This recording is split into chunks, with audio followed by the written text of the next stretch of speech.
करते हैं अपने कुछ क्वेश्चंस को, प्रॉपर्टीज जो अपन ने पढ़ी उनके ऊपर। ठीक है, तो पहला क्वेश्चन एग्जाम्पल 1, किस तरह से इनको अप्लाई करेंगे। क्वेश्चन नंबर 1, शो दैट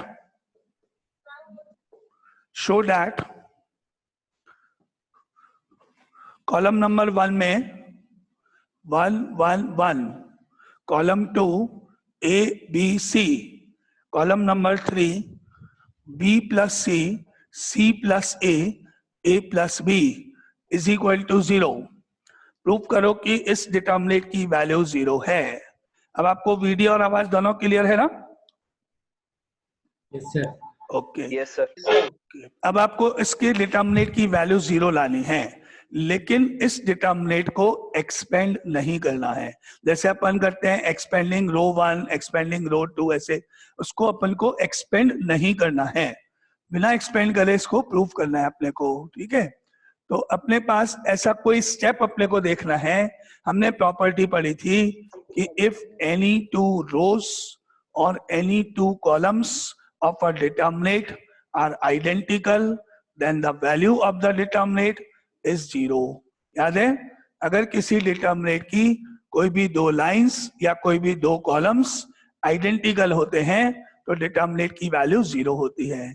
और अभी आपने लास्ट प्रॉपर्टी में पढ़ा कि आप कोई भी दो लाइंस को आपस में ऐड कर सकते हो, कोई भी दो कॉलम्स को ऐड कर सकते हो, सब्ट्रैक्ट भी कर सकते हो। और इससे पहले अपन ने पढ़ा था कि किसी भी लाइन या किसी भी कॉलम में अगर कोई एलिमेंट कॉमन है तो हम उसको कॉमन आउट ले सकते हैं। पूरे डिटर्मिनेंट में कॉमन होना कंपलसरी नहीं है। तो अब आप इसको इस तरह से करो सॉल्व, इस तरह से नंबर्स को ऑपरेट करो, वो आपको खुद डिसाइड करना है कि कोई भी दो लाइंस या कोई भी दो कॉलम्स आइडेंटिकल बन जाएं और जिससे इस डिटर्मिनेंट की वैल्यू 0 आ जाए बिना एक्सपेंशन के। तो देखो मैंने क्या किया, इस ए में इसका कॉरेस्पॉन्डिंग एलिमेंट ये है, इस ए में इसको कॉरेस्पॉन्डिंग एलिमेंट ये ऐड करा, बी में कॉरेस्पॉन्डिंग एलिमेंट सी प्लस ए ऐड कर देते हैं और सी में कॉरेस्पॉन्डिंग एलिमेंट ए प्लस बी ऐड कर देते हैं। कॉलम 2 में कॉलम 3 को ऐड कर देते हैं। तो ऑपरेशन यहां हुआ C2 tends to C2 plus C3। जैसे मैट्रिक्स में हमने पढ़ा था कि इनवर्स निकालने के लिए एलिमेंट्री ऑपरेशन के केस में या तो आप रो ट्रांसफॉर्मेशन अप्लाई करोगे तो पूरे क्वेश्चन में कॉलम ऑपरेशन अप्लाई नहीं हो सकते। कॉलम से स्टार्ट करोगे तो रो अप्लाई नहीं कर सकते। यहाँ पर एक स्टेप में आपने अगर कॉलम लिया, उसके नेक्स्ट स्टेप में आपने रो ले ली तो अलाउड है। रो कॉलम दोनों सही है, लेकिन एक स्टेप में, इस स्टेप में कॉलम तो नेक्स्ट स्टेप में ही वो रो पे जाओगे। एट ए टाइम नहीं कि ये भी लिख दिया रो भी लिख दी। तो आपने मान लो ये ऑपरेशन किया, क्या किया, कॉलम 2 को चेंज किया, कॉलम 2 में कॉलम 3 के कॉरेस्पॉन्डिंग एलिमेंट्स ऐड करे।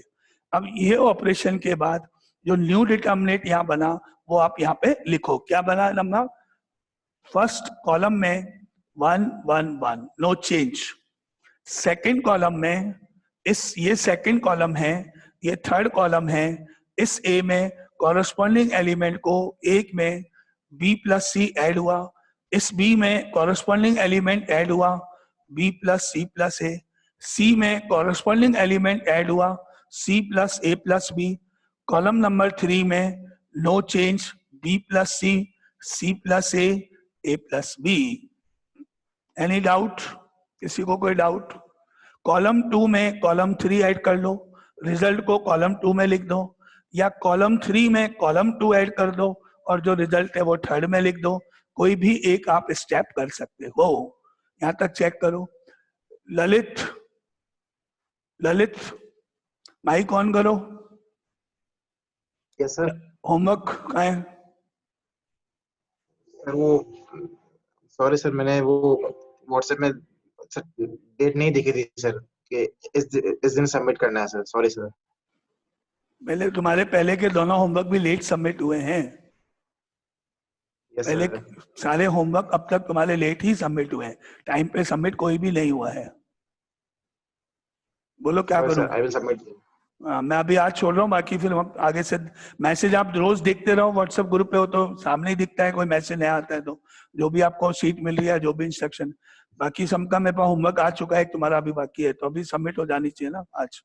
नाउ एनी डाउट किसी को इसमें? ये स्टेप क्लियर? कॉलम 2 में कॉलम 3 का एडिशन हुआ या कॉलम 3 में कॉलम 2 आपने ऐड किया। अब आप ये देखो किस पूरे कॉलम में a प्लस बी प्लस सी है, a प्लस बी प्लस सी है, a प्लस बी प्लस सी है। प्रॉपर्टी याद करो कि आपने पढ़ा हुआ है किसी भी डिटर्मिनेंट में अगर किसी भी रो में या कॉलम में कोई एलिमेंट सेम होगा, कॉमन आ सकता होगा, तो आप उसको कॉमन ले सकते हो।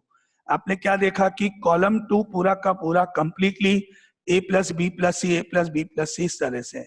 क्या हम कॉमन ले सकते हैं किसमें से? कॉलम 2 में से, केवल कॉलम 2 में से हम कॉमन ले सकते हैं a plus B plus C. Next step यहां मैं लिख सकता हूं, taking a plus B plus C common from C2। Column 2 में से हमने कॉमन लिया, क्योंकि रो वाइज या कॉलम वाइज कॉमन लेना डिटर्मिनेंट में अलाउड है। ठीक है, तो नेक्स्ट स्टेप क्या किया, अब मैंने देखा कॉलम 2 में कॉमन आ रहा है, मैंने कॉमन लिया। तो नेक्स्ट स्टेप लिखो यहाँ पे, नेक्स्ट स्टेप इज टेकिंग, ये स्टेप करने के बाद taking a plus B plus C common from C2, taking a plus B plus C common from C2। और अब आपने जो कॉमन लिया वो तो बाहर लिख दोगे। क्या लिखा बाहर? a plus B plus C common बाहर। डिटर्मिनेंट में कॉलम 1 में तो नो चेंज, 111। कॉलम 2 में से क्योंकि आपने ये कॉमन ले लिया सब में से, तो कॉलम 2 में क्या बच गया? 111। कॉलम 2 में 111। a plus B plus C, a plus B plus C, a plus B plus C same है, कॉमन है, वो बाहर चला गया तो 111 हो गया। कॉलम 3 में no change, b plus C, c plus A and a plus B. Column 1 same आएगा, कॉलम 2 में कॉमन लेने के बाद जो नंबर बच गए वो लिख दो, कॉलम 3 में सेम नंबर आएंगे। क्या ये स्टेप सबको क्लियर है? कोई डाउट इस स्टेप में? थर्ड, ठीक है, क्लियर है? ओके, अब आप चेक करो, अब जो ये डिटर्मिनेंट है उसमें कॉलम 1 111 है, कॉलम 2 में भी 111 है, तो हमको नजर आया, हमने चेक किया, ऑब्जर्व किया, क्या column 1 and column 2 are identical, therefore the value of this determinant is equal to 0। अब हम डायरेक्टली आंसर 0 लिख देंगे, ब्रैकेट में रीजन लिख देंगे, because C1 and C2 are identical। तो without expanding, without expansion, using the properties of determinant, इस question का आंसर जो प्रूफ करना था 0, वो 0 प्रूफ हो जाएगा। एक भी जगह आपको कहीं एक्सपेंड नहीं करना है, only using the properties of determinant. तो अब next line, last line, answer सिर्फ रीजन के साथ, and that equal to 0, reason because C1 एंड C2 आर आइडेंटिकल। ये कंप्लीट क्वेश्चन आपका। एनी डाउट किसी को? पूरा क्वेश्चन कंप्लीट हुआ? कोई डाउट किसी को? क्लियर है? सारा स्टेप क्लियर? क्यों किया? क्योंकि आंसर 0 लाना था, और हमको मालूम है कि अगर 2 लाइंस या 2 कॉलम्स आइडेंटिकल हो जाए तो 0 वैसे ही हो जाएगा। तो हमने उसी को ट्राई किया कि कुछ कॉमन आ जाए, कुछ सेम हो जाए। तो ये स्टेप्स हैं। आगे चले नेक्स्ट क्वेश्चन पर। क्लियर सबको ये प्रॉपर्टीज का फर्स्ट क्वेश्चन?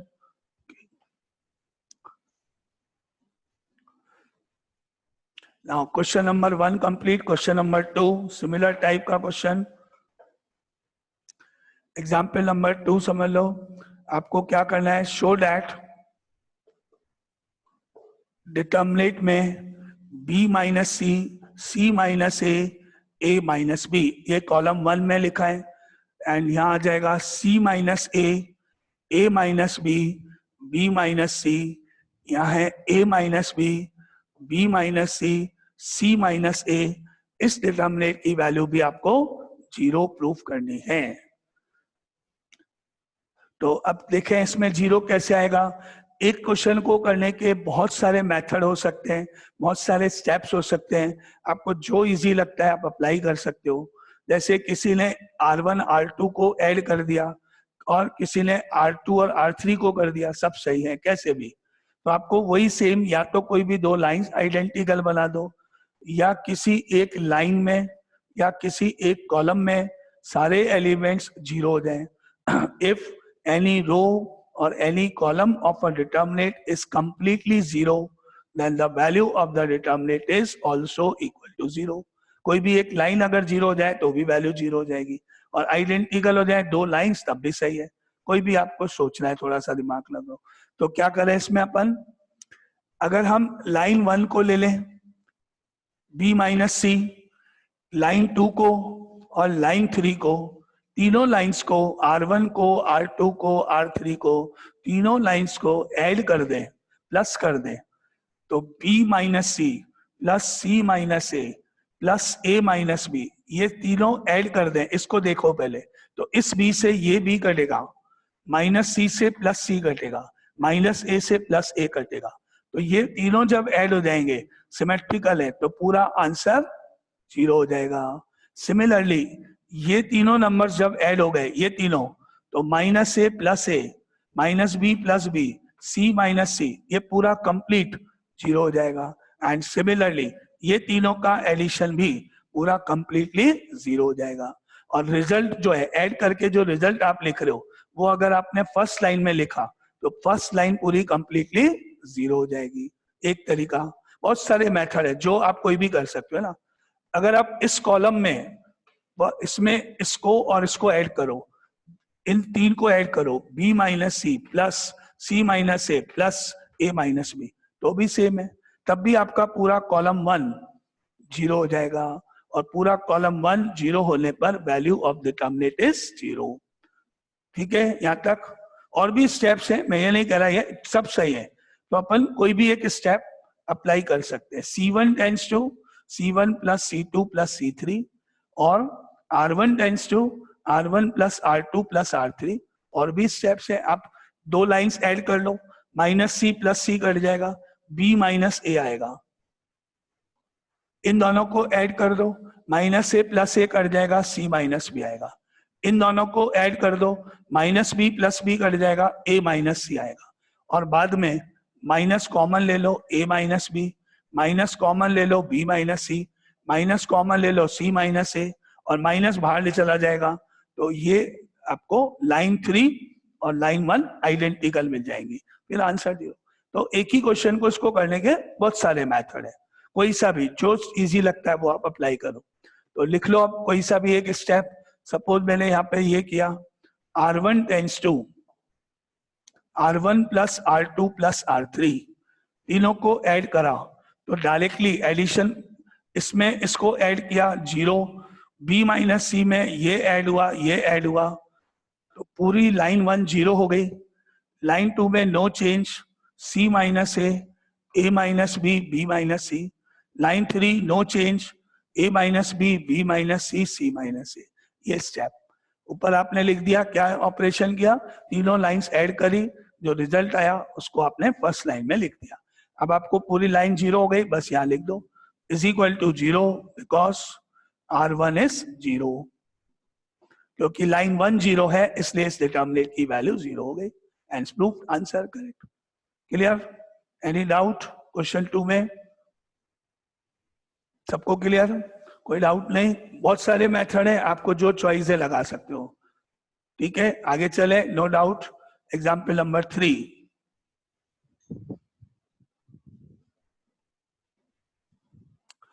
एग्जाम्पल नंबर 3 पे आते हैं। इसमें भी आपको third example, show that determinant में कॉलम 1 में तो 111, कॉलम 1 में 111, कॉलम 2 में BC CA AB, BC CA AB, column 3 में A into B plus C, B into C plus A, C into A plus B। ये डिटरमिनेंट, आंसर वही same zero लाना है। अगेन वही, if any two rows or any two columns of a determinate are identical, then the value is 0. कोई भी दो lines को या कॉलम्स को आप आइडेंटिकल बना लो तो आपकी वैल्यू 0 हो जाएगी डिटर्मिनेट की. चेक करो कि हम ऐसा क्या स्टेप करें. इस कॉलम 2 में BC है और इसका कॉरेस्पॉन्डिंग एलिमेंट कॉलम 3 में A इंटू बी प्लस सी है. अगर इस BC में प्लस कर दूं मैं, इसमें BC में ये वाला पूरा पार्ट प्लस कर दें तो यहाँ क्या आ जाएगा, BC plus AB plus AC. और ऐसे ही इस CA में कॉरेस्पॉन्डिंग एलिमेंट ये ऐड कर दिया जाए, CA plus BC plus BA, और AB में ऐड कर दिया जाए ये कॉरेस्पॉन्डिंग, तो आपका कॉलम 2 बिल्कुल सेम हो जाएगा, एक ही नंबर आ जाएगा कॉलम 2 में. तो अपन ने स्टार्ट किया स्टेप क्या, C2 tends to C2 plus C3. Column 2 में कॉलम 3 को ऐड करते हैं तो इससे क्या होगा, कॉलम 1 में तो सेम 1 1 1, कॉलम 2 में BC plus A into B AB plus A into C AC, then CA plus B को C से इंटू किया BC प्लस B को A से इंटू किया AB. अब नीचे AB प्लस C और A का प्रोडक्ट CA प्लस B और C का प्रोडक्ट BC, और लास्ट में A का A B प्लस C, आगे B का B C plus A and C का C and A plus B. ये स्टेप. बोलो कोई डाउट किसी को इसमें, क्लियर है? C2 में C2 प्लस C3 कर दिया, इससे क्या होगा, BC में ये ऐड होगा, CA में ये ऐड हुआ, AB में ये ऐड हुआ. यूं जाएंगे तो कॉलम्स हैं, ऊपर से नीचे जाएंगे तो रोज हैं. एनी डाउट स्टेप में? अब आप चेक करोगे तो ये पूरा पार्ट कंप्लीटली सेम है. क्या, AB plus BC plus CA, AB plus BC plus CA, AB plus BC plus CA. Column 2 में पूरे कॉलम में से आप कॉमन ले सकते हो. ये पूरा कंप्लीट एक्सप्रेशन, कंप्लीटली पूरा पार्ट सेम है. क्या लिखोगे यहाँ पे, taking AB plus BC plus CA common from column 2, AB plus BC plus CA common from column 2. Column 2 में से हम इसको कॉमन ले लेते हैं पूरे एक्सप्रेशन को.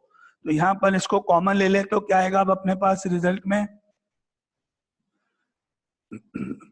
AB plus BC plus CA common, and column 1 में कोई चेंज नहीं, 111. कॉलम 2 भी अब 111 हो गया, और कॉलम 3 में सेम जो भी था, A into B plus C, B into C plus A, C into A plus B. ये स्टेप. बोलो कोई डाउट इसमें, इस स्टेप में? Clear? Addition of column 2 and column 3 किया, देन मेरे पास कॉलम 2 में सेम नंबर हो गए, उनको मैंने बाहर ले लिया, पूरा एक्सप्रेशन कंप्लीट, और अब मेरा इस आंसर 0 हो गया. Reason, column 1 and column 2 are identical, C1 and C2 are identical, therefore the value of this determinant is 0. Clear? तो अब इसका सीधा अपन आंसर लिख देते हैं, is equal to 0. Reason, C1 and C2 are identical. ये इस तरह से क्वेश्चन का answer. Example complete. Clear? Any doubt again? कोई स्टेप पूछ लें? क्लियर? आगे चले, नेक्स्ट स्टेप. ओके,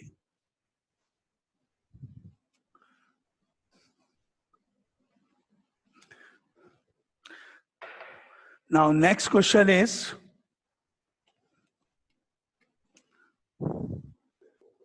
एग्जाम्पल 6 कर दो. Without expanding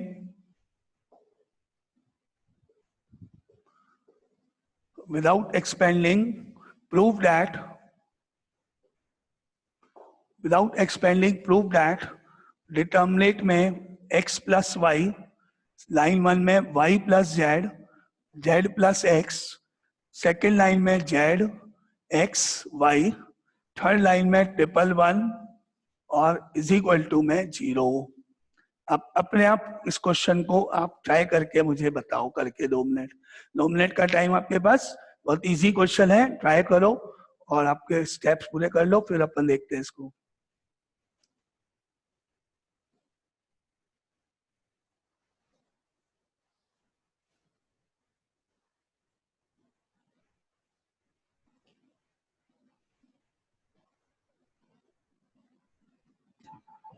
sir R1 plus R2 कर देंगे। Yes, correct step. अब अपन देखें तो लाइन 1 को और लाइन 2 को अगर हम ऐड कर दें तो यहाँ हो जाएगा x plus y plus z, y plus z plus x, z plus x plus y. तो लाइन 1 में x plus y plus z, x plus y plus z, x plus y plus z हो जाएगा। तीनों element same हो जाएंगे, जिसको हम बाहर कॉमन ले लेंगे।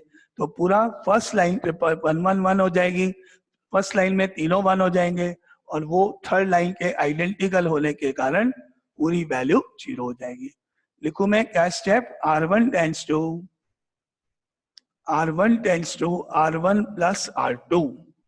लाइन 1 में इस लाइन में ये वाला एलिमेंट ऐड हुआ, x plus y plus z, y plus z में x ऐड हुआ, y plus z plus x, और z प्लस एक्स में y ऐड हुआ, z plus x plus y. Line 2 में कोई चेंज नहीं, और लाइन 3 में नो चेंज। ये स्टेप हुआ। जिस स्टेप में आपको किसी को डाउट है आप पूछ लेना। ये स्टेप क्लियर सबको? क्लियर? अब आप लाइन 1 में से कॉमन ले लो x plus y plus z, taking x plus y plus z common from R1, taking x plus y plus z common from R1। तो आपको x plus y plus z को बाहर, अब लाइन 1 में 1 1 1 मिला, और लाइन 2 में z है, x है एंड y है, then 1 then 1 then 1। ये इस तरह से हो गया। Taking x plus y plus z common from R1, तो लाइन 1 में तीनों प्लेसेस पे 1 हो गया, लाइन 2 में जेड एक्स वाई जैसा है, लाइन 3 में सेम। आंसर 0, क्योंकि reason because R1 and R3 are identical, तो इसका आंसर हो गया 0। ये स्टेप्स, रीजन लिखना है आपको हर स्टेप में, ऑपरेशन क्लियरली लिखना है, जो आप जिसमें से कॉमन लोगे वो लिखना है, डायरेक्ट नहीं मालूम नहीं पड़ेगा कि कैसे किया क्या है। 0 हुआ तो क्यों हुआ, रीजन क्लियर होना चाहिए। क्लियर? एनी कोई डाउट नहीं? ये भी क्लियर सबको? आगे चले नेक्स्ट एग्जाम्पल पे।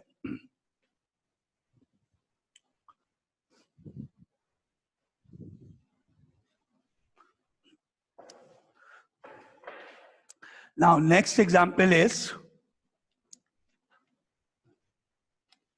example 7. Example 7, without expanding,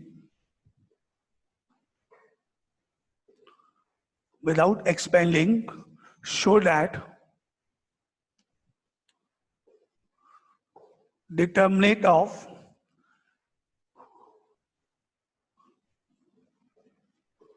cos 6 square theta and column wise cot square theta and 42, then cot square theta, then cosec square theta, then 40, and column number 3 में 1, -1 and 2 is equal to 0।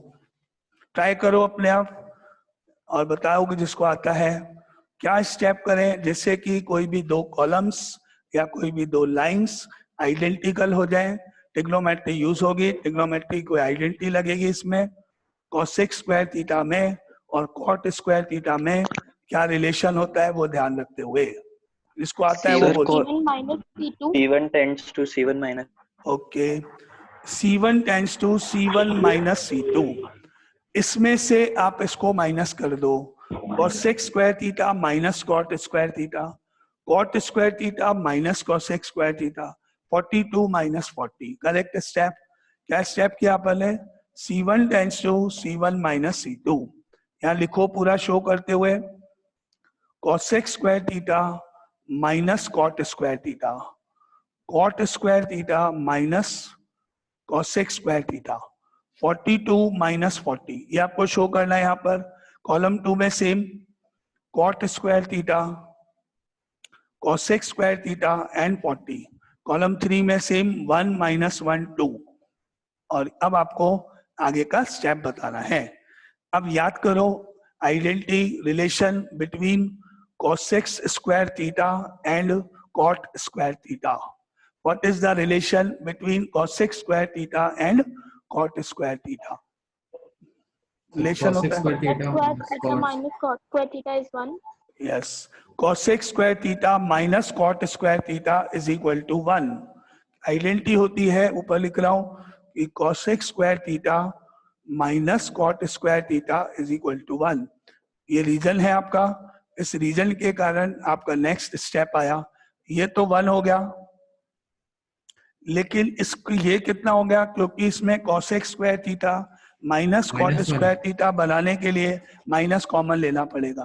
तो ये तो directly ऊपर वाला 1 हो गया, ये हो गया आपके पास -1, और 42 में से 40 गया तो 2। अब बाकी सेम कॉलम नंबर 2 में cot square theta, cosec square theta 40, column 3 में 1 -1 2 सब same as it is. Any doubt किसी को? क्लियर? ये स्टेप क्लियर? ठीक है, कोई डाउट नहीं, क्लियर है सबको? अब आप लिख दो answer 0। Reason C1 and C3 are identical is equal to 0 because C1 and C3 are identical. ये स्टेप आपका। एनी डाउट किसी को? कुछ पूछना है? कोई प्रॉब्लम है? क्लियर है सबको? ठीक है। रो भी तो माइनस कर सकते हैं। रो, हाँ, अगर आपकी रो माइनस करोगे तो उससे भी सही है। मेथड अलग अलग है, कोई भी स्टेप करेक्टली आपको 2 लाइंस या 2 कॉलम्स आइडेंटिकल बनने चाहिए। अगर आपको उससे भी बन सकते हैं वो भी सही। एक क्वेश्चन को करने के बहुत सारे मेथड है, कुछ भी अप्लाई कर। बस ऑब्जेक्ट क्या है अपना कि अगर कोई भी 2 लाइंस या कोई भी 2 कॉलम्स हम आइडेंटिकल बना दें तो आंसर अपना डायरेक्ट 0 आ जाएगा। क्लियर? और कोई डाउट किसी को? स्टेप आप अपनी मर्जी से क्वेश्चन के चेंज कर सकते हो, वो कोई प्रॉब्लम नहीं है, सब सही है। ठीक है, बस एक्सपेंड नहीं करना है कि कोई एक्सपेंड कर दे और बोले 0 आ गया। नो, वो अलाउड नहीं है विदाउट एक्सपेंडिंग। आगे चलते हैं नेक्स्ट एग्जाम्पल पर। ठीक है, अच्छा एक चीज, कल अपन जो रेगुलर क्लास रखते हैं इसी टाइम पे वही 2 क्लासेस जैसी है वही रखेंगे, संडे है, लेकिन कल अपन डिटर्मिनेट नहीं पढ़ेंगे आगे। ये इसको अपन मंडे को कंटिन्यू करेंगे। क्या करेंगे?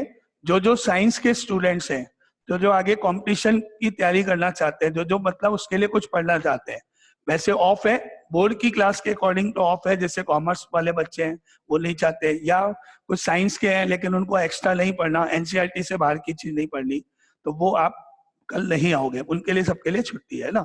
जैसे अपने जितने भी अपन ने मैट्रिसेस पढ़े, टाइप्स ऑफ मैट्रिसेस पढ़े।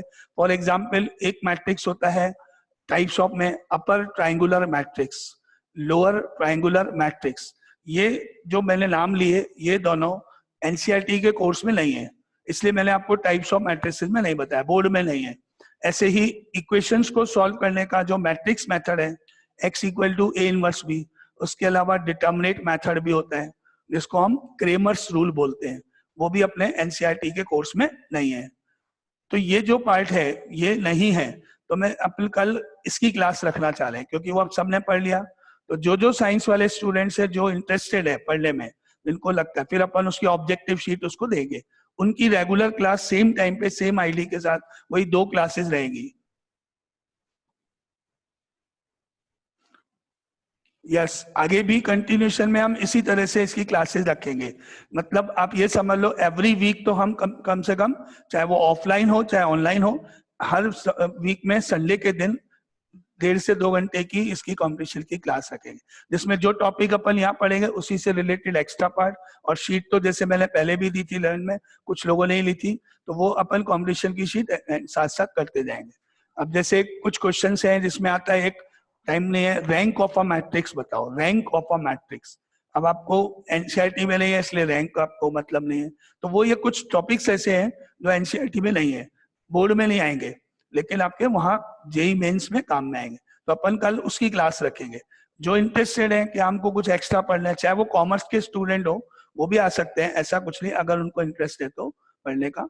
ठीक है, क्लियर हो गया ना कल की क्लास क्या है? बाकी सबके लिए ऑफ है, जिनको नहीं पढ़ना है कोई लॉस नहीं है। ये जो टॉपिक है ये अपन मंडे को वापस कंटिन्यू करें। कल मैं उनको वो एक्स्ट्रा पढ़ा के उनको एक ऑब्जेक्टिव शीट दूंगा, फिर उसको हम इसी तरह डिस्कस करते रहेंगे। क्लियर? एनी डाउट किसी को? कल का क्लियर हुआ ना सबको? हाँ बोलो सर। इस वाले में रो को माइनस करने से 42 और 40 तो आएगा ही नहीं, हाँ कॉलम तो से होगा। हाँ फिर ठीक है, उसका मतलब मेथड गलत है, मतलब मैंने क्वेश्चन मिटा दिया इसलिए मेरे को मालूम नहीं। बस ये है कि आपकी 2 लाइन्स या 2 कॉलम आइडेंटिकल बननी चाहिए, अगर एक से ज्यादा मेथड है तो लगा सकते हो। अब कल की क्लास का क्लियर हुआ? क्योंकि अब टाइम हो जाएगा इसलिए अपन पहले से डिसाइड कर दें। Yes sir. मैसेज हम ग्रुप में डाल ही देंगे, और जो होमवर्क आप Yes, लोगों ने सबमिट किया है उसकी आंसर शीट आपको अभी ग्रुप में मिल जाएगी। किसी को जैसे किसी को 7 क्वेश्चन नहीं आया, किसी को 6 नहीं आया, जो भी प्रॉब्लम है वो आप उस आंसर शीट में देख लो। अभी होमवर्क कंप्लीट हो गया, अब मैं शीट तो उसमें डाल देंगे। अगर शीट को देखने से भी आपको कुछ स्टेप क्लियर नहीं होता है तो आप कॉल करके पूछ लेना। सारे सॉल्यूशन उसमें है, पूरे 1 to 8 क्वेश्चन के, पूरे सब्जेक्टिव वाइज, केवल आंसर ही नहीं, पूरा मेथड वाइज जैसे करते हैं। तो अगर कोई डाउट होगा तो आप मेरे को उस समय भी पूछ सकते हो ना, बाद में कॉल करके। ठीक है, और कल की क्लास अपनी एक्स्ट्रा होगी कंपटीशन पर्पस से, जेई मेंस के कुछ एक्स्ट्रा मैट्रिसेस के टाइप्स, कुछ extra methods, homogeneous equation type होती है, trivial solution, non trivial solution, इस तरह का कुछ टॉपिक है जो अपने एनसीईआरटी में नहीं है। इनफाइनाइट सॉल्यूशन कैसे निकालते हैं वो सब। क्लियर? समझ में आ गया ना? कल की क्लास का एक संडे अब ऑफ देना चाहिए, बहुत दिन से क्लास हो रही है, तो कॉमर्स वगैरह वालों के लिए कल की ऑफ रहेगी और वही डबल क्लास रहेगी सेम टाइम पे। चलो अब अगर अपन आगे देखते हैं, अभी है टाइम, एक इसका क्वेश्चन और।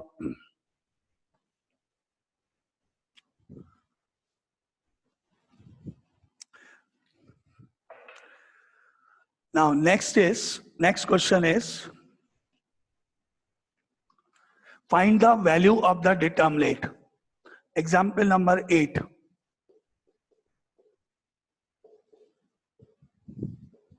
Find the value of the determinant. Value of the determinant. 2, then 5, then 6x, column 1, then 3, then 6, then 9x, column 2, then 4, then 8, then 12x, column number 3. इसका आंसर क्या होगा? इसकी वैल्यू आपको बतानी है। जिसको आता है वो बताओ, सॉल्व करके एक बार देखो, ट्राई करो। रिलेशन ढूंढो, कॉमन ले सकते हो आप कहीं भी, रो वाइज या कॉलम वाइज, और जिसका आंसर आ जाए वो। सर हाँ, रो 3 में 2x कॉमन ले लेंगे। ओके, रो 3 में लाइन नंबर 3 में कॉमन लेंगे, हाँ x 3x कॉमन लेंगे। 3x कॉमन आएगा। Yes common correct. आएगा। ओके, लाइन नंबर 3 में आप देखोगे तो x x x तीनों में x है, और लाइन नंबर 3 में 6, 9, 12 में 3 कॉमन आ सकता है।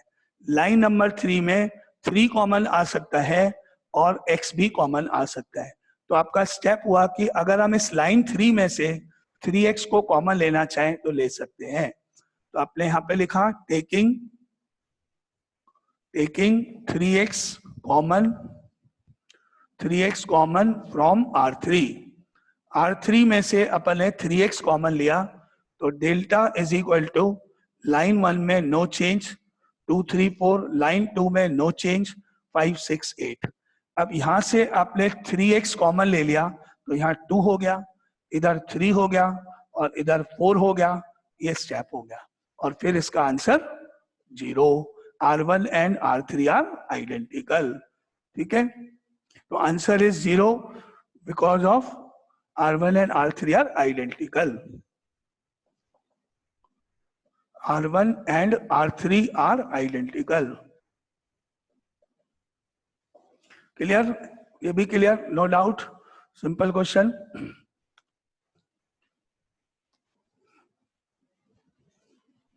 नाउ नेक्स्ट एग्जाम्पल पे चलते हैं. एग्जाम्पल 8 हो गया. Answer is 0. Example number 9. Without expanding,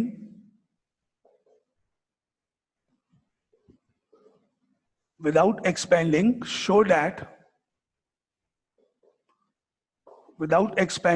that determinant of b square c square c square a square b square and column 2 में bc ca and ab, column 3 में b plus c plus a plus b is equal to 0.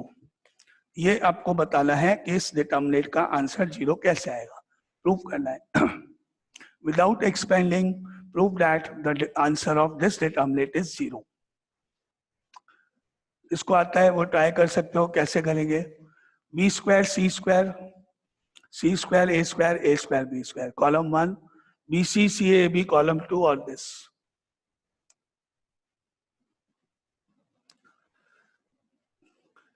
क्या हम इस column 1 में से कुछ common ले सकते हैं? b है लेकिन इधर b नहीं है, नहीं ले सकते. कॉलम वाइज या रो वाइज कुछ भी आप कॉमन नहीं ले सकते हो. कॉमन तो नहीं ले सकते हैं. अब हमने क्या देखा कि यहाँ पर कॉलम 2 में bc है, ca है और यहाँ ab है. क्या है? bc है, ca है और